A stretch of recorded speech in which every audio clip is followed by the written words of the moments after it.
It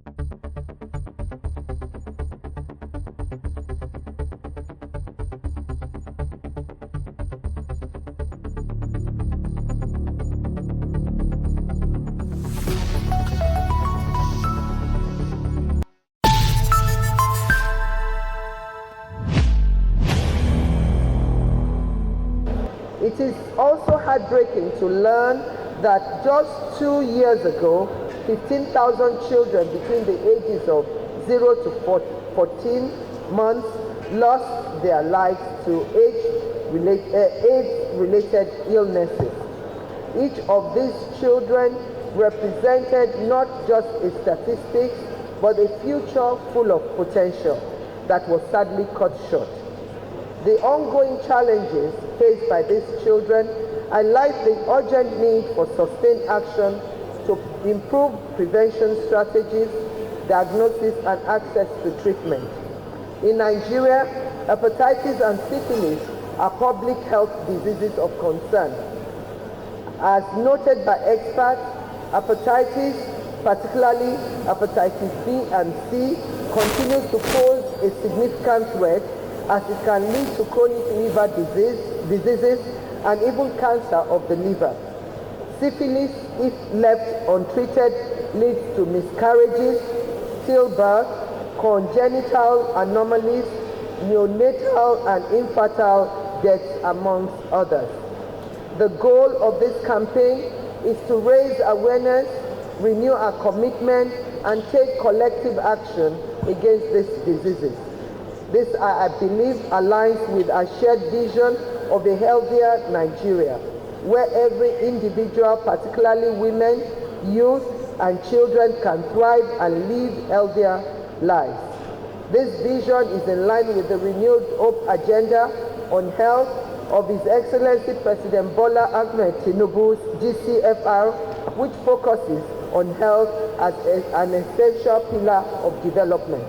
Nigeria is at the pivotal stage in our fight against HIV/AIDS and is poised and ready to join other countries in Africa who have achieved UNAIDS 95/95 target by 2030. The aim of this target is to see that 95% of the people who are living with HIV/AIDS know their status. 95% of those who are aware of their status are placed on life-saving antiretroviral treatment, and 95% of people undergoing treatment achieve viral suppression, which means they cannot transmit the virus to others. We must deepen engagement and traditional faith and faith-based institutions to address cultural, religious influences on HIV prevention behaviors, especially those engaging in birthing services, by expanding access to HIV testing services with comprehensive counseling, treatment, and care for all individuals who test positive. I'm honored to officially flag off the maiden edition of the Free to Shine campaign in Nigeria as I conclude my 3-day working visit to Kwara State.